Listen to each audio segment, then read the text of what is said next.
ആൾ ജയിലിലാവുകയും ചെയ്തത്. ജയിലിലായ വിവരം ഞങ്ങൾ പിറ്റേ ദിവസമാണ് അറിയണത്. അത് കഴിഞ്ഞ് ആളുടെ ഫ്രണ്ടിൻ്റെ കമ്പനിയിലായിരുന്നു ആൾ ജോലി ചെയ്തുകൊണ്ടിരുന്നത്. ഫ്രണ്ട് വഴി ആളെ ഇറക്കാനുള്ള ശ്രമങ്ങൾ വളരെയധികം നടത്തുകയും ഞങ്ങൾ ഭയങ്കര വിഷമത്തിലാവുകയും ചെയ്തു. ആ സമയത്ത് ഞാൻ OET എക്സാമിന് വേണ്ടി പഠിച്ചുകൊണ്ടിരിക്കണമായിരുന്നു. എനിക്ക് കിട്ടണ എല്ലാ ആഴ്ചയും ഞാനിവിടെ വരും. മാതാവിൻ്റെ അടുത്ത് വന്ന് എൻ്റെ സങ്കടം പറയും. ഓരോ പ്രാവശ്യവും ഞാനിവിടെ വന്ന് പോണ പിറ്റേ ആഴ്ച എന്തെങ്കിലും ഒരു പോസിറ്റീവ് മൂവ്മെൻറ്റ്, എന്തെങ്കിലും കേസിൻ്റെ വശത്തുനിന്ന് ഉണ്ടാവും. എൻ്റെ പേര് ജോയ്സി.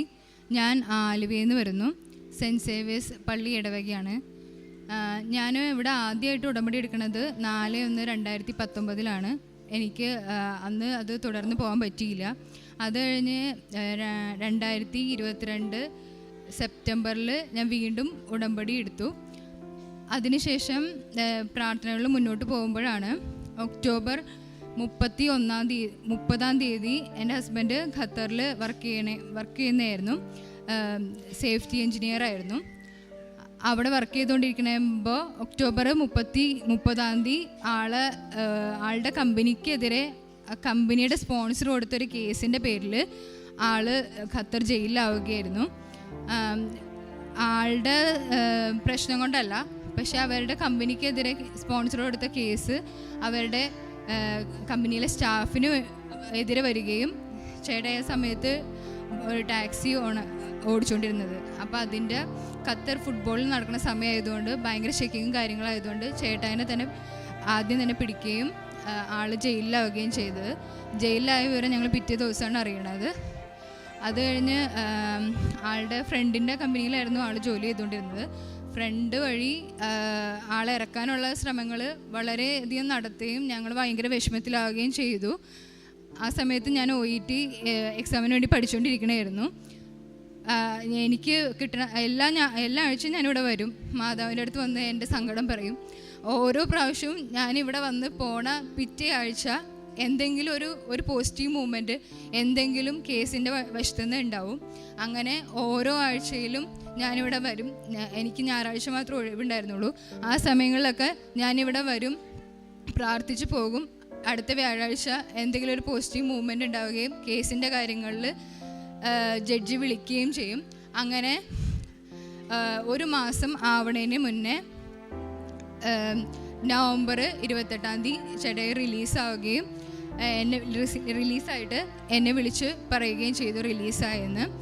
അതിനുശേഷം അവിടെ നിൽക്കാനോ ജോലിക്ക് പോകാനോ പറ്റില്ലാത്തൊരവസ്ഥയിൽ ആൾ ഇങ്ങോട്ട് പോരാന്ന് വിചാരിച്ചു. അപ്പോഴും ഞങ്ങൾക്ക് കുടുംബത്തിന് ഭയങ്കര സാമ്പത്തിക പ്രശ്നങ്ങളായിരുന്നു.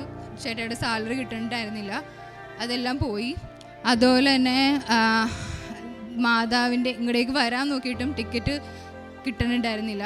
മാതാവിൻ്റെ അനുഗ്രഹം എന്ന് പറഞ്ഞോണം, ഡിസംബർ 7 മാതാവിൻ്റെ പ്രത്യക്ഷീകരണത്തിൻ്റെ തിരുനാളിൻ്റെ അന്ന് വെളുപ്പിനത്തെ ഫ്ലൈറ്റിന് ചേട്ടായി ഇവിടെ വന്നു. അതിനുശേഷം 3 മാസത്തോളം ചേട്ടായിക്ക് ഒരു ജോലിക്ക് വേണ്ടി ഞങ്ങൾ കയറി ഇറങ്ങാത്ത സ്ഥലങ്ങളില്ല, വിളിക്കാത്ത ആൾക്കാരില്ല. ഞാനൊരു നേഴ്സാണ്. എനിക്ക് 3.5 വർഷത്തോളം ഗ്യാപ്പുണ്ട്. എനിക്കും ജോലി നോക്കിയിട്ട് കിട്ടണുണ്ടായിരുന്നില്ല. ഞങ്ങളൊരു 3 മാസത്തോളം കടുത്ത സാമ്പത്തിക പ്രതിസന്ധിയിലായിരുന്നു. പക്ഷേ എങ്കിൽ പോലും അമ്മയുടെ മാധ്യസ്ഥം വഴി ആരൊക്കെയാണ് ഞങ്ങളെ സഹായിച്ചതെന്നും ഞങ്ങൾ 3 മാസവും സമൃദ്ധിയിലായിരുന്നു. മാതാവിൻ്റെ ഒരൊറ്റ കരുണ കൊണ്ട് മാത്രം ഞങ്ങൾ ആ 3 മാസവും നല്ല രീതിയിൽ കടന്നുപോയി. അതുപോലെ തന്നെ എൻ്റെ ഒരു 3.5 വർഷമായിട്ട് വിളിക്കാത്തൊരു ഫ്രണ്ട് എന്നെ വിളിച്ചിട്ട്, ഞാൻ നേരത്തെ വർക്ക് ചെയ്യുന്ന ഹോസ്പിറ്റലിൽ ഒരു ഇൻ്റർവ്യൂ ഉണ്ടെന്നും നീ പോയി നോക്കാൻ പറഞ്ഞ് അവൾ എന്നെ വിളിക്കുകയും പിറ്റേ ദിവസം ഞങ്ങൾ പോവുകയും ചെയ്തു. ഇൻ്റർവ്യൂവിന് ഓരോ ആൾക്കാരുടെ അടുത്തും 100,000 ക്വസ്റ്റ്യൻസ് ചോദിച്ചാൽ എന്നോട് മാത്രം ഒരൊറ്റ ക്വസ്റ്റ്യൻ പോലും ചെയ്യാതെ എന്നെ ആ ഇൻ്റർവ്യൂവിൽ എടുക്കുകയും പിറ്റേ ആഴ്ച തന്നെ ജോയിൻ ചെയ്യാൻ പറഞ്ഞ് വിളിക്കുകയും ചെയ്തു. അങ്ങനെ 3 മാസം ഞങ്ങൾക്ക് ഒരു വരുമാനം പോലും ഇല്ലായിരുന്ന സ്ഥലത്ത് എനിക്ക് ജോലി ലഭിച്ചു. എനിക്ക് ജോലി ലഭിച്ച് 1 മാസത്തിനുള്ളിൽ തന്നെ ഹസ്ബൻഡിനും ഒരു ജോലി ലഭിച്ചു. അതുകൊണ്ട് തന്നെ ഞങ്ങളുടെ സാമ്പത്തിക സ്ഥിതി ഒരുവിധം മെച്ചപ്പെട്ടു. അതുപോലെ തന്നെ അതിനിടയ്ക്ക് തന്നെ ഞാൻ 3ാമത്തെ പ്രഗ്നൻ്റ് ആയിരുന്നു. അപ്പോൾ ഹസ്ബൻഡിന് ജോലിയില്ല, എനിക്ക് ജോലിയില്ല. അതുപോലെ തന്നെ ഞാൻ അതിനിടയ്ക്ക് OET എക്സാം എഴുതി ഞാൻ തോറ്റുപോയായിരുന്നു. അപ്പോൾ എല്ലാവരും കൂടി ആയിട്ട് എല്ലാവരും ഭയങ്കര സ്ട്രെസ്സായിരുന്നു. അപ്പോൾ അതിനിടയ്ക്കാണ് എനിക്ക് ജോലി കിട്ടിയതും മാതാവ് ഞങ്ങളെ അനുഗ്രഹിച്ചതും. അതിനിടയ്ക്ക് ഞാൻ 3ാമത് ഗർഭിണിയായി. അപ്പോൾ ഗർഭിണിയായപ്പോൾ വല്ലാതെ ബുദ്ധിമുട്ടുകളായിരുന്നു. എല്ലാവരും ഭയങ്കര പ്രഷറായിരുന്നു. പക്ഷേ മാതാവിനോട് പ്രാർത്ഥിച്ച് മാതാവിൻ്റെ മാധ്യസ്ഥം കൊണ്ടും ഓരോ അമ്മയുടെ പ്രാർത്ഥനയിൽ പ്രത്യക്ഷീകരണ പ്രാർത്ഥനയിൽ മുറുകെ പിടിച്ചതുകൊണ്ടും മാത്രം ഞങ്ങൾ മുന്നോട്ട് പോയി, പ്രഗ്നൻസിയിൽ മുന്നോട്ട് പോയി. അമ്മയുടെ അനുഗ്രഹം കൊണ്ട് അടുത്ത മാസം ഡ്യൂ ഡേറ്റാണ്. അതുപോലെ തന്നെ എനിക്ക് ഡ്യൂട്ടിയും കാര്യങ്ങളും കഴിഞ്ഞിട്ട് കുഞ്ഞുങ്ങളുടെ കാര്യങ്ങളും നോക്കിയിട്ട് പുറത്തു പോയൊരു കാര്യപ്രവർത്തികൾ ചെയ്യാൻ എനിക്ക് പറ്റണ്ടായിരുന്നില്ല. പക്ഷേ ഞങ്ങളുടെ തൊട്ടടുത്തുള്ള വീട്ടിലെ ഒരു കൊച്ചിന് IVF കഴിഞ്ഞിട്ട് ആ കുട്ടിക്ക് പുറത്തോട്ടൊന്നും ഇറങ്ങാൻ പറ്റുന്നുണ്ടായിരുന്നില്ല. അപ്പോൾ അതിന് വീട്ടിൽ പോയി ഇഞ്ചക്ഷൻ എടുത്ത് കൊടുക്കാമോ എന്ന് ചോദിച്ചു. അങ്ങനെ എല്ലാ ദിവസവും 5 മാസം വരെ ഞാൻ അവളുടെ വീട്ടിൽ പോയി ഇഞ്ചക്ഷൻ എടുത്ത് കൊടുക്കുമായിരുന്നു. അതൊരു കാരുണ്യപ്രവൃത്തിയായി. അമ്മ എലിസബത്തിന് കാരുണ്യപ്രവൃത്തി ചെയ്യാൻ പോയ പോലെ പോകാൻ എനിക്ക് സാധിച്ചു. അതുപോലെ തന്നെ അതിപ്പോഴും എനിക്ക് തുടർന്ന് പോകാൻ കഴിയുന്നുണ്ട്.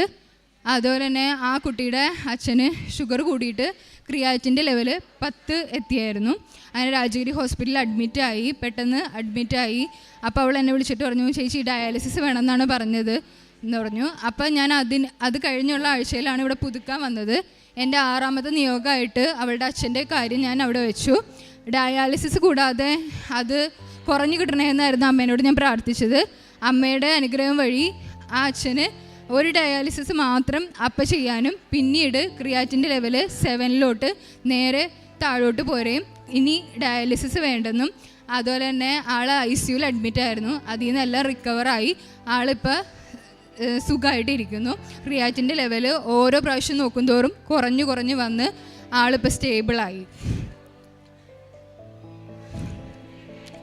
അടുത്തതായിട്ട് എൻ്റെ ഹസ്ബൻഡിൻ്റെ ബ്രദറ് ആളുടെ വൈഫ് ഇസ്രായേലിന് പോകാൻ വേണ്ടി വിസയുടെ ഭയങ്കര പ്രശ്നങ്ങളായിരുന്നു.